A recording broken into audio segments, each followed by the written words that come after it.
Hey there, it's Eileen Guilbeault and Aundrea Beach-Greco. Thank you for joining us for the November market update.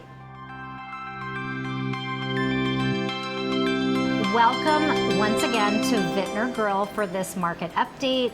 They are so kind in letting us use their beautiful space. If you ever have a chance, the food is absolutely amazing. You do have to come check it out, not just for our market update. But I wanted to start with the stats for this month. Our single family properties, the median home price is $410,000. The condo market or townhome market is $236,000 for their median home price.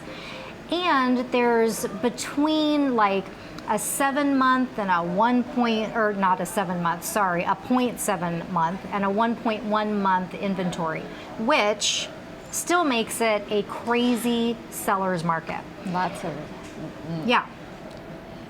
Sorry. I was going to say not lots of inventory, but low inventory is still prevalent. Absolutely. Yeah, so the issue that I'm finding with our median home price is that we're really having to adjust expectations. So whereas maybe, 5 years ago, you could buy a single family home for a little over what the condo townhome median home price is right now of $236, now you're buying a condo.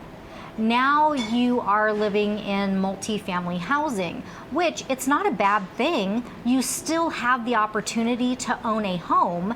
It's just not what you could get a few years ago. Yeah. So, I mean, in my kind of, estimation, we just have to adjust expectations, and it's hard. It's very hard, considering the wages in Las Vegas have not crept up to match the cost of homes. Right. The average family in Las Vegas we're going to say a majority of the casino jobs can't afford those properties. There has to be 2 incomes, 3 incomes to be able to afford that. Yeah, and I really do believe that, part of the reason that median home price has crept up quite a bit is because we are selling a multitude of multi-million-dollar homes. Yes. And that market that is now over $1 million is much larger than it was just a few years ago. It is. Because all of those homes that were purchased for maybe $800,000 a few years ago, or even $700,000 a few years ago, now those are $1 million plus properties. Absolutely. So now you kind of have this new market created that's not necessarily in our market right now a luxury product, but I mean, when I was looking at homes, back 5 years ago when we bought our home, if I saw $1 million home in my mind, that was a luxury home. Right. Where right now it's a beautiful home, a wonderful home, but it's not really luxury, I don't feel like anymore. Right. But there are a lot of them, and they are selling, which is helping that median home price creep up. As an update to our October issue, we have a Zillow update, which is everyone's favorite subject to talk about. Homeowners love checking their estimate. Real estate professionals love to say how Zillow is the enemy, and there's just so many different opinions of Zillow. But the news this month is Zillow shut down their iBuying program. Not only did they shut it down, they laid off 25% of their employees. To me, that is huge. That's big, nationwide. It is huge. So you might have remembered that we discussed my clients who sold their property to Zillow. So we went through a little bit of a fight or flight type, situation where I called them and I said, listen, you need to call whoever this Zillow broker is immediately and find out if they are still in fact purchasing your home. because the news came before they closed on the property that and they're under contract to buy another property. So this could potentially affect them in two completely different ways. So yes, great news, their home did go through, which, I mean, everybody was like, you know, a sigh of relief. But the issue now is what happens to all of those homes that Zillow overpaid for. Yeah. So what are your thoughts about this kind of new development? Well, it's kind of interesting. Opinion-wise, I think that, you know, again, Zillow seems to be the monster in our world. And of course, there's good and bad points to them. And on the lending side, I see that it looks like they bit off more than they could chew. Absolutely. It's not, it doesn't fit their original business model. It's not what they intended to do.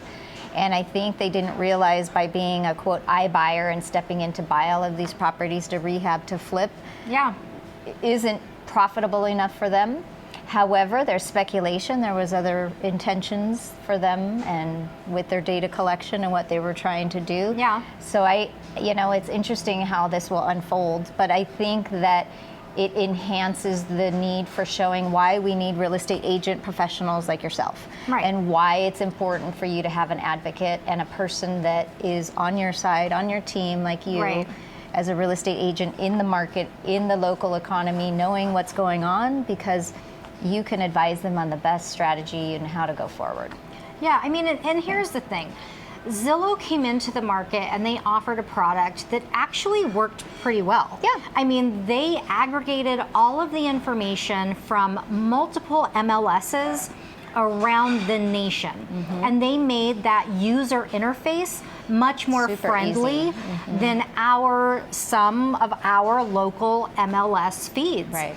And it kind of made our local MLSs kind of have to step up and up their game, make our interfaces more user-friendly. So that part of it we understand. And that was a great feature of what they were offering.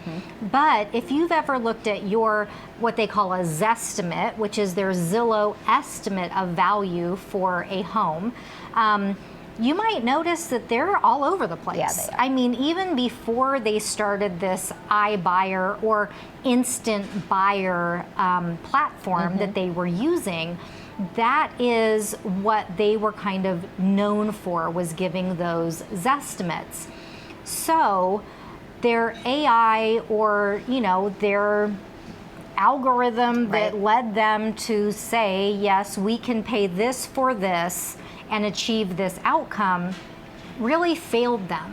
But what they didn't really take into account, I feel, is the human element. Not only were they overpaying, but now they have to flip these homes. Right. So not only do they not have the manpower to do that, which is a nationwide issue with skilled tradesmen, they also didn't have sometimes the product to be able to get in there and fix whatever needed to be fixed in order for them to turn around and sell these homes. Right.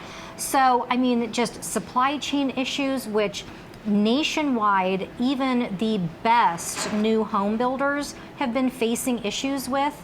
You know, they could not replicate the model that had been working for them for a little bit, not a long time, but for a little bit. So whether or not we see these other iBuyer companies go that same direction will remain to be seen.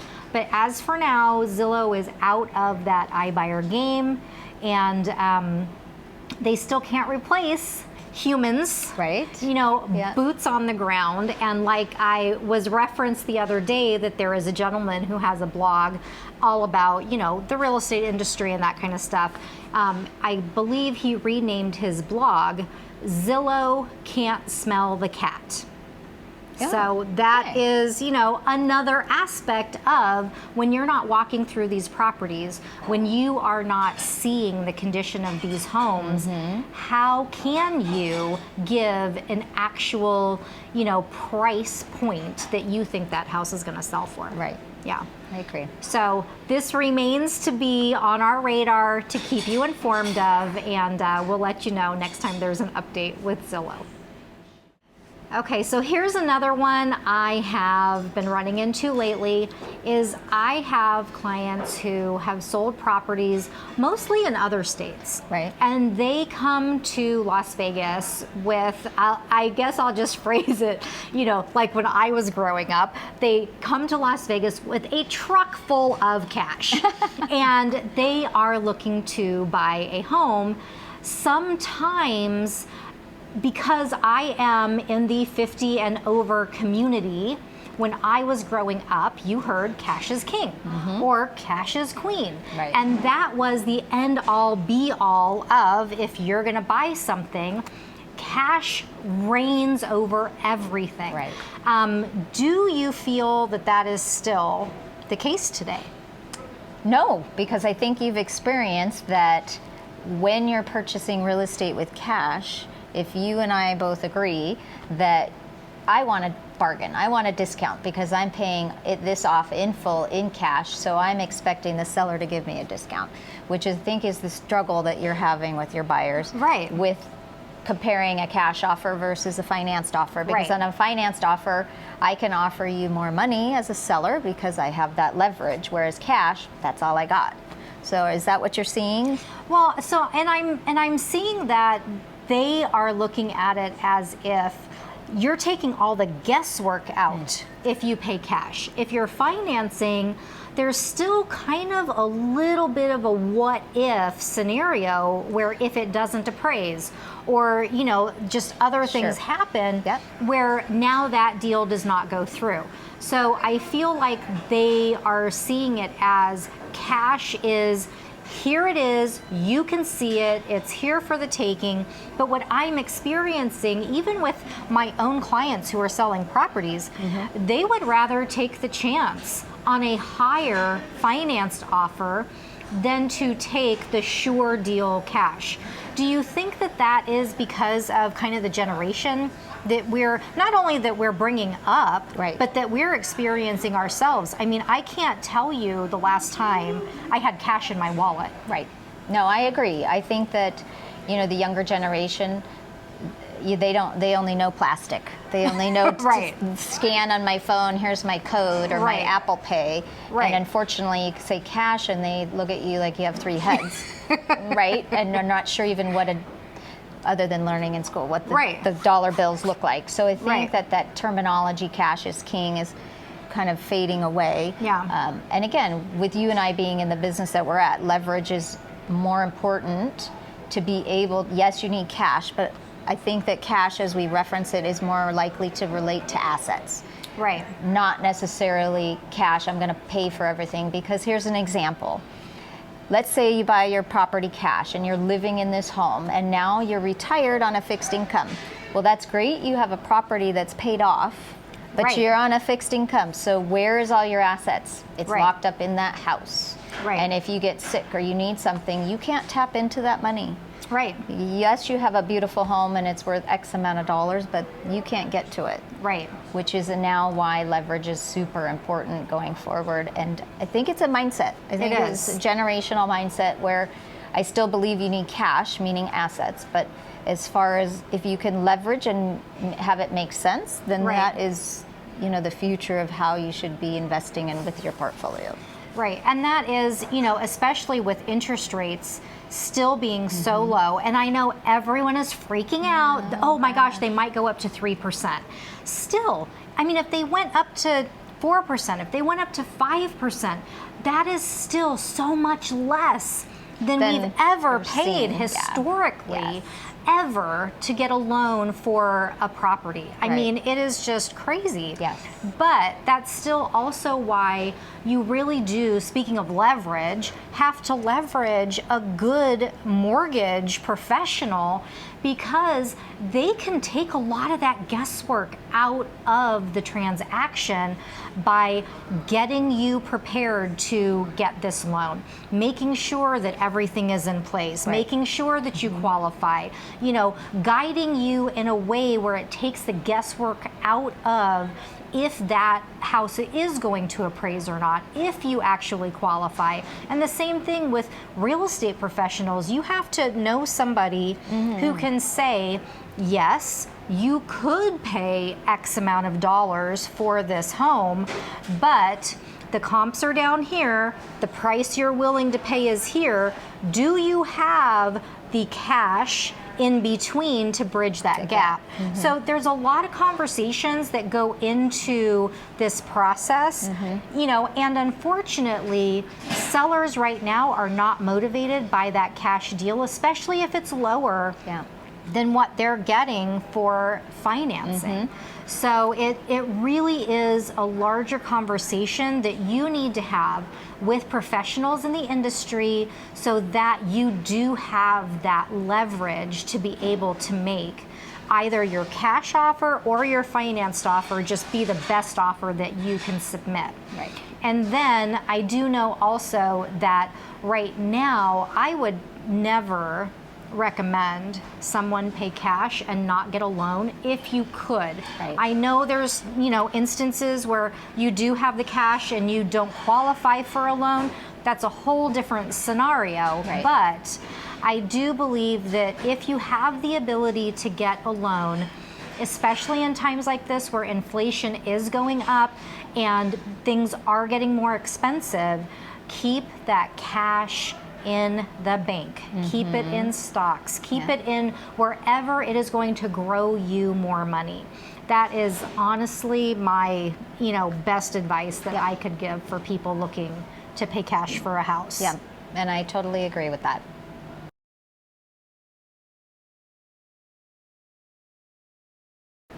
Speaking of keeping that money somewhere where it's going to grow, are you seeing any changes on the lending side?